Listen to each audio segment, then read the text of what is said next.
এই প্রথম তেমু থেকে আমি কোনো মেকআপ প্রোডাক্ট কিনেছি।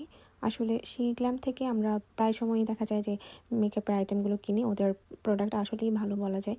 কিন্তু তেমু ইদানিং দেখা যাচ্ছে তাদের মেকআপের আইটেমগুলো অ্যাভেলেবল করেছে তাদের ওয়েবসাইটে। তো আমি একটু ট্রাই করে দেখার জন্য জাস্ট কয়টা 2-3টা আইটেম অর্ডার করেছিলাম। তো সেইটা একটা রিভিউ দিতে চাচ্ছিলাম। যেভাবে দিতে চাচ্ছিলাম সেভাবে আসলে দেওয়া পসিবল হয় নাই, যেহেতু আমার ছোটো বেবি আছে।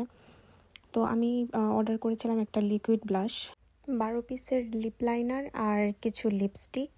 তো আমার যেটা ভালো লেগেছে সেটা হচ্ছে লিপ লাইনারের কালারগুলো যেরকম দেখছিলাম এক্স্যাক্ট সেই কালারগুলোই দিচ্ছিল এবং আমি কোয়াইট স্যাটিসফাইড বলা যায়। কিন্তু যদি বলি যে ব্লাশের কথা, ব্লাশটাও ভালো ছিল কিন্তু একটু ড্রাই মনে হচ্ছিল আমার।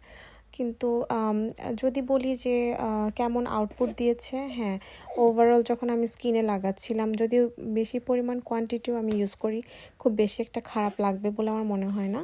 আর যেটা খারাপ লেগেছে, মানে ভালো লাগেনি, সেটা হচ্ছে লিপস্টিকগুলোর কালার আমি যেরকম এক্সপেক্ট করেছিলাম সেরকম আমাকে একদমই দেয়নি। 2-3টা শেড ইউজ করার পরেও সেটা হয়নি। আমি বলবো যে লিপস্টিক কেউ তেমু থেকে না কেনার জন্য, কারণ লিপস্টিকের কালারটাই যদি সুন্দর না হয়, পারফেক্ট না হয়, তাহলে কিন্তু মেকআপ করাটা আসলেই বৃথা। ইয়েস, তো সবাই অনেক ভালো থাকবেন। Here is my look. খোদা হাফেজ।